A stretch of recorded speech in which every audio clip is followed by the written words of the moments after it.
అందరికీ నమస్కారం అండి. ఇప్పుడు చెప్పబోయే కథ పేరు దిశానిర్దేశం. ఈ కథని రచించిన వారు రవికుమార్ గారు. ఇక కథలోకి వెళ్ళిపోతే, జైలర్ చంద్రశేఖర్ సాయంత్రం డ్యూటీ ఎక్కాడు. తన ముందు జైలర్ ఇచ్చిన తాళాలు తీసుకొని ప్రతి సెల్లు తనిఖీ చేసుకుంటూ వెళుతున్నాడు. హరి ఉన్న సెల్ దగ్గరికి వచ్చేటప్పటికి చంద్రశేఖర్ కాళ్ళు అన్యమనస్కంగానే ఆగిపోయాయి. 2 నెలలుగా ఎవరితోనూ మాట్లాడకుండా తనను బంధించిన జైలు 4 గోడలకి చెప్తున్న హరిని చూసి ఒక్కసారి తనతో మాట్లాడాలనిపించింది. తన సర్వీసులో ఇలాంటి వాళ్ళని ఎంతోమంది చూశాడు. కానీ హరిలో ఏదో కొత్త ఖైదీని చూస్తున్నాడు. అందుకే హరితో ఒకసారి మాట్లాడాలనిపించింది. హరిని పిలిచినట్టు సైగ చేశాడు. హరి వచ్చి తర్వాత మాట్లాడటం మొదలుపెట్టాడు.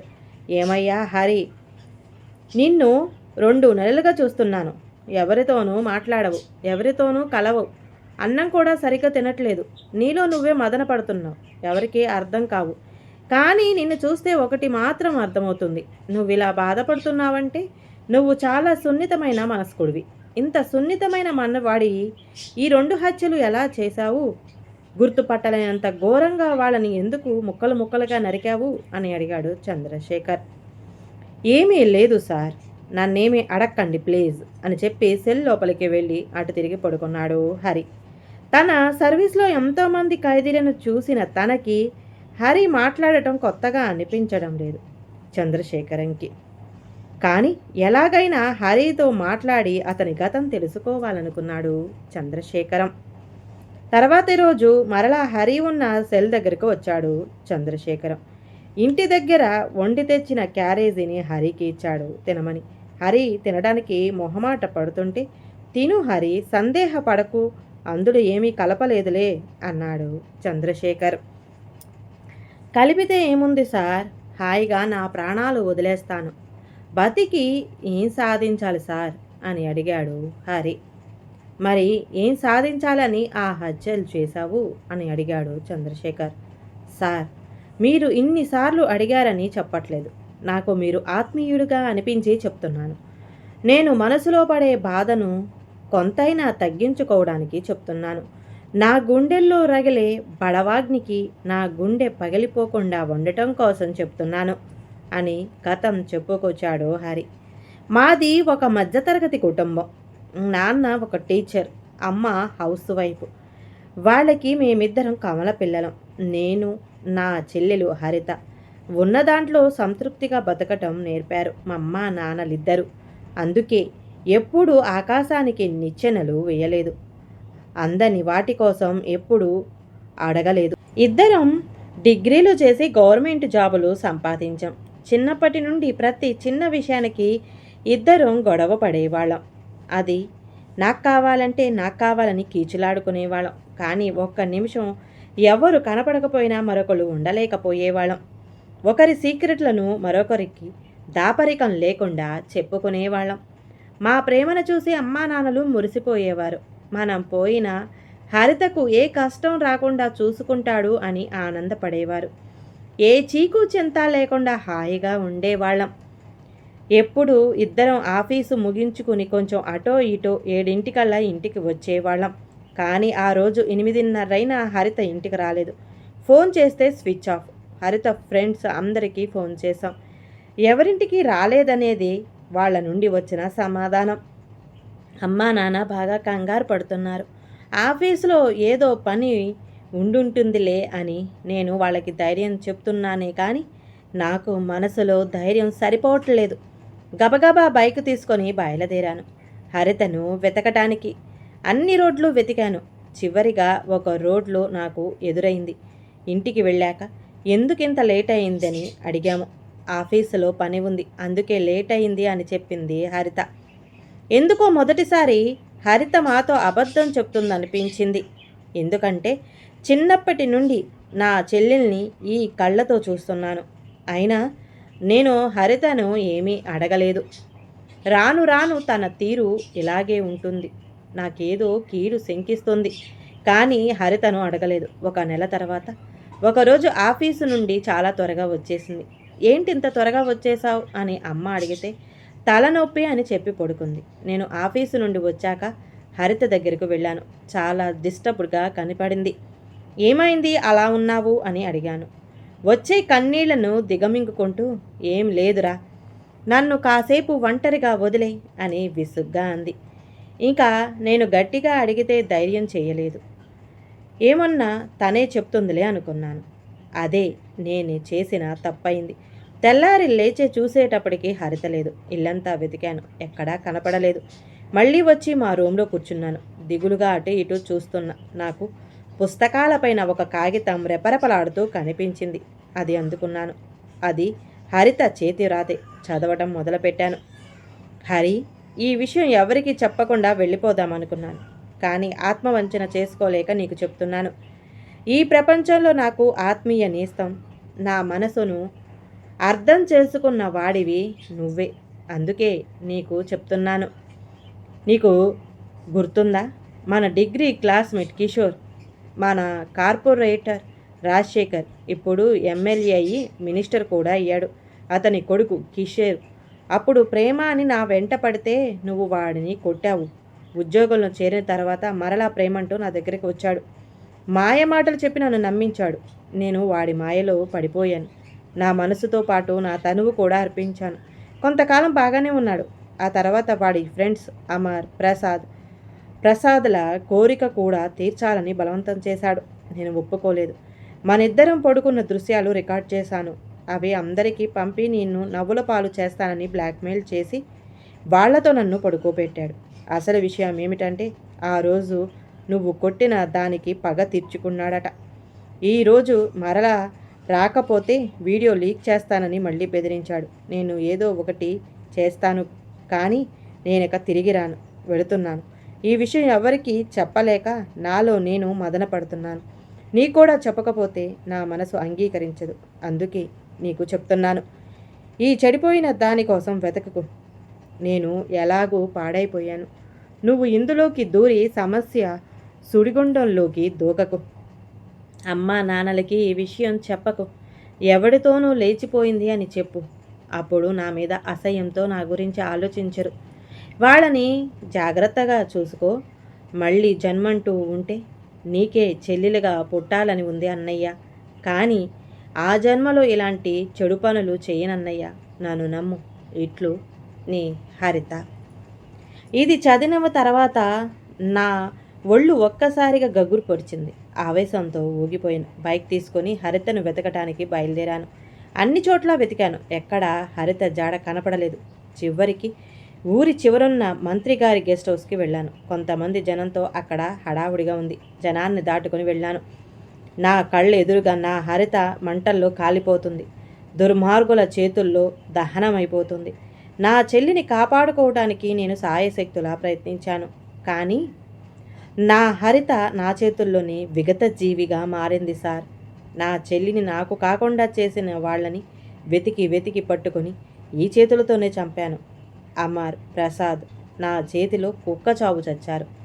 అసలైన నేరస్తుడు కిషోర్ తప్పించుకుని నన్ను పోలీసులకు పట్టించాడు.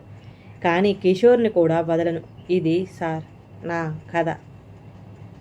నేను చేసింది తప్పా సార్ అని తన గతమంతా చెప్పి జైలర్ని గట్టిగా అడిగాడు హరి. ఏమీ తప్పులేదు. ఇందులో ప్రధాన పాత్రధారుడైన కిషోర్కి కూడా ఉరిశిక్ష పడాలి. ఆ వీడియో హరిత నీకేమైనా పంపిందా? కిషోర్కి శిక్ష వేయడానికి ఆధారాలేమైనా ఉన్నాయా అని అడిగాడు చంద్రశేఖర్. ఆధారాలేమైనా ఉంటే చూపించేవాడిని కదా సార్. నా దగ్గర ఏ ఆధారాలు లేవు. అందుకే వాడిని నా చేతులతోనే చంపుతాను అనే ఆవేశంతో ఊగిపోయాడు హరి. ఏ ఆధారాలు లేనప్పుడు కష్టం. కోర్టుకి కావాల్సింది సాక్ష్యాలు, ఆవేశాలు, ఆక్రోశాలు కాదు. రేపు కోర్టులో నీ కేసు విచారణ ఉందిగా, రేపు నీ వాదన వినిపించు, రెస్ట్ తీసుకో అని హరికి చెప్పి వెళ్ళిపోయాడు చంద్రశేఖర్. కోర్టు టైం అయింది. జడ్జి గారు వచ్చారు. హరి కేసు విచారణకు వచ్చింది. హరి హరి హరి అని 3 సార్లు బంట్రోతు పిలవగానే హరి బోనులో నిలబడ్డాడు. జడ్జి కేసు విచారణ మొదలు పెట్టమనగానే అపోజిషన్ లాయర్ శంకర్ విచారణ మొదలుపెట్టారు. యువర్ ఆనర్, ఈ ముద్దాయి అబ్బం శుభం తెలియని అమాయకురాలైన అమర్ ప్రసాదులను అతి కిరాతకంగా చంపి ముక్కలు ముక్కలుగా నరికాడు.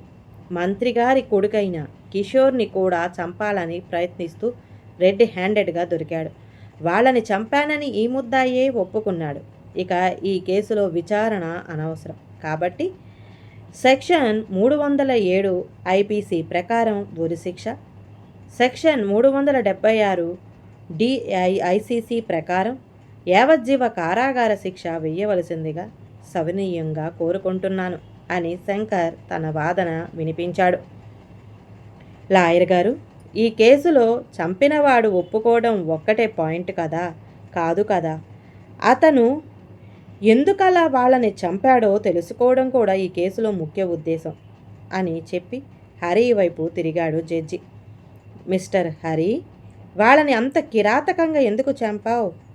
వాళ్ళని చంపేటప్పుడు సాటి మనిషి అని కూడా మానవతా దృక్పథం కలగలేదా? ఎందుకు ఇదంతా చేశావు అని అడిగాడు జడ్జి. జైలర్ చంద్రశేఖర్కి చెప్పినదంతా జడ్జికి చెప్పాడు హరి. యువర్ ఆనర్, ఇదంతా ఒక కట్టుకథ. అమర్ ప్రసాదుల మీద ఉన్న పాత కక్షల కారణంగా వాళ్ళని చంపాడు. వాళ్ళ ఫ్రెండ్ అవ్వడం వల్ల కిషోర్ని ఇందులోకి లాగుతున్నాడు. కిషోర్ అమాయకుడు, అతనికేమీ తెలియదు. కావాలని కిషోర్ని ఇందులో ఇరికిస్తున్నారు అని చెప్పాడు శంకర్. నా చెల్లెలి మానంతో ఆడుకుంది ఈ కిషోర్ సార్. ఆ అమర్ ప్రసాదులతో కలిసి నా చెల్లి జీవితాన్ని పాడు చేసింది ఈ నీచుడే సార్ అని ఆవేశంతో మాట్లాడాడు హరి. మిస్టర్ హరి, కోర్టుకి కావాల్సింది ఆవేశాలు కాదు, సాక్ష్యాలు. ఆవేశపడినంత మాత్రాన పరిష్కారం దొరకదు అని హరిని వారించి జైలర్ చంద్రశేఖర్ని విచారించాల్సిందిగా ఆర్డర్ వేశాడు జడ్జి. చంద్రశేఖర్ బోన్లోకి రాగానే, ఈ చంద్రశేఖర్ గారు నిజంగా జైలర్ కాదు, ఈ కేసుకు సంబంధించిన అపాయింట్ చేయబడిన స్పెషల్ ఆఫీసర్. ఈ కేసులో కీలకమైన ఆధారాలను సేకరించమని గవర్నమెంట్ అపాయింట్ చేసిన ఆఫీసర్ అని అందరికీ చంద్రశేఖర్ గురించి చెప్పి కేసు విచారణ మొదలుపెట్టాడు జడ్జి. మిస్టర్ చంద్రశేఖర్, ఈ కేసుకు సంబంధించి మీరు సేకరించిన ఆధారాలు ఏమైనా ఉంటే ప్రజెంట్ చేయండి అని అడిగాడు జడ్జి.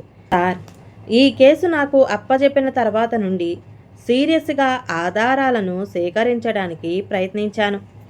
ఈ కేసుకి సంబంధించి అందరినీ ఎంక్వైరీ చేశాను. నా ఎంక్వైరీలో తెలిసింది ఒకటే సార్, ఈ హరి ఏ దురుద్దేశంతో కిషోర్ని ఇరికించాడో తెలియదు, కానీ కిషోర్ అమాయకుడు. కిషోర్కి ఈ కేసుకి ఎలాంటి సంబంధం లేదు. హరి వాదిస్తున్నట్టుగా ఎటువంటి సాక్ష్యాలు లేవు అని చంద్రశేఖర్ పూర్తిగా తన నివేదికను చెప్పేలోగా హరి కల్పించుకున్నాడు.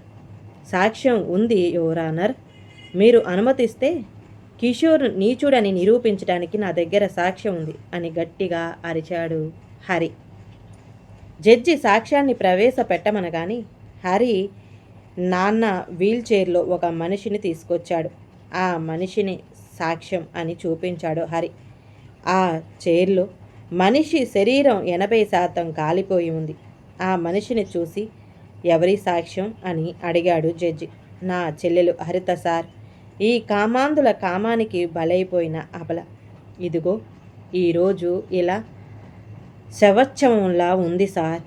ఆ రోజు కొన ఊపిరితో ఉన్న నా చెల్లెలిని ఎవరికీ తెలియకుండా ట్రీట్మెంట్ చేయించాను. చనిపోయిందని అందరినీ నమ్మించాను. కిషోర్ తీసిన వీడియో తన దగ్గరే ఉంది. ఆ నీచుడి చేతుల్లో నలిగిన ఆడది ఇక్కడే ఉంది.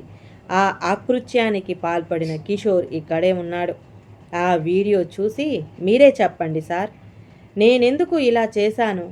ఒక చెల్లికి జరిగిన అన్యాయానికి ఒక అన్నగా నేను రియాక్ట్ అయిన తీరు కరెక్టో కాదో అని అడిగాడు హరి.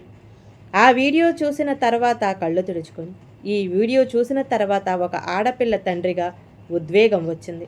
ఒక మనిషిగా నా మనసు కకలా వికలమైంది. కిషోర్ మనిషేనా అన్న అనుమానం కలిగింది. చంద్రశేఖర్ గారు, ఇందులో సాక్ష్యాలేవి దొరకలేదన్నారు, ఇంత ఎవిడెన్స్ ఉంటే అని అడిగాడు జడ్జి. అది నన్ను అడగండి సార్, నేను చెబుతాను. మొదటి రోజు జైలర్గా నా దగ్గరకు వచ్చి నా వివరాలు అడిగినప్పుడు ఒక జైలర్గా అడుగుతున్నాడు అనుకున్నాను. ఈ జైల్లో మా బాబాయ్ కానిస్టేబుల్గా పనిచేస్తున్నాడు. మంత్రి జైలర్ని ఎన్నోసార్లు కలవడం, మాట్లాడటం గురించి నాకు చెప్పాడు. అందుకే జైలర్కి అంత నిజం చెప్పిన మా చెల్లి చనిపోయిందని, సాక్ష్యాలు ఏమీ లేవని అబద్ధం చెప్పాను. ఈ జైలర్ మంత్రి గారి మనిషి. ఇద్దరు కలవడం మీ జైల్ సీసీ కెమెరాలో చూసుంటాయి కదా, వీడియో ఫుటేజ్ తెప్పించుకొని చూడండి సార్ అని అన్నాడు హరి. ఆ ఫుటేజ్ చూసిన తర్వాత ఇంత కీలకమైన కేసులో మంత్రికి సహాయపడినందుకు చంద్రశేఖర్ని ఉద్యోగం నుంచి ఉద్వాసన పలకాలని పోలీసు డిపార్ట్మెంట్కి ఆజ్ఞ వేస్తున్నాం. సొంత చెల్లికి అన్యాయం జరిగిన చట్టాన్ని తన చేతుల్లోకి తీసుకోకూడదు. కానీ ఈ ఉదంతం చూసిన తర్వాత హరికి సెక్షన్ 375 ప్రకారం 7 ఏళ్ళు సాధారణ జైలు శిక్ష వేస్తున్నాం. ఇక ఈ ఘోరానికి సూత్రధారి అయిన కిషోర్కి దిశ యాక్ట్ క్రింద సెక్షన్ 376D ప్రకారం యావజ్జీవ కారాగార శిక్ష వేస్తున్నామని తీర్పు చెప్పాడు జడ్జ్. వద్దు సార్, ఇంతటి దారుణాలు చేసిన ఇలాంటి పైశాచికులని జైళ్లల్లో పెట్టి ముప్పూటల మేపుతారనే వాళ్ళని నా చేతులతో చంపాను. ఇలాంటి వాళ్ళని అన్నాళ్ళు మేపకూడదు సార్. దిశ చట్టాల్లాంటివి లక్ష తీసుకొచ్చిన భావి భారతానికి దిశా నిర్దేశాలు చెయ్యవు సార్. ఆ చట్టాలు చేసిన మంత్రి వాటిని పాటించినప్పుడు, ఆ చట్టాలు చేసిన మంత్రి కొడుకులకి వాటి నుండి తప్పించుకునే లూపులు తెలిసినప్పుడు ఎన్ని చట్టాలు తీసుకొచ్చినా లాభం లేదు సార్. ఇలాంటి దారుణాలు చేసినప్పుడు అనౌన్స్మెంట్ ఇచ్చి మరీ బహిరంగంగా అందరూ చూస్తుండగానే నడి రోడ్డు మీద వాళ్ళ మర్మాంగ అవయవాలను కోస్తే ఇంకొకడు పట్టపగలు కూడా అమ్మాయి కేసి చూడటానికి గడగడలాడిపోతాడు సార్. అమ్మాయిని అంగట్లో దొరికే ఆటబొమ్మగా చూసే ప్రతి రావణాసురుడి లాంటి రాక్షసుడికి ఇలాంటి శిక్షలే గుణపాఠాలు నేర్పుతాయి సార్. ఇలాంటి శిక్షలే ఈ కామాంధుల కామానికి బలైపోయిన ఎంతోమంది అభాగ్యులు ఆత్మలకు సరైన శాంతిని చేకూరుస్తాయి సార్. మన విద్యా వ్యవస్థలు కూడా మారాలి సార్. చిన్న తరగతుల నుండి పెద్ద తరగతుల వరకు ప్రతి తరగతి పాఠ్యాంశంలోనూ రామాయణ మహాభారతం లాంటి గ్రంథాలను చేరిస్తే సమాజంలోని అక్రమాలు కొంతవరకైనా తగ్గుతాయి.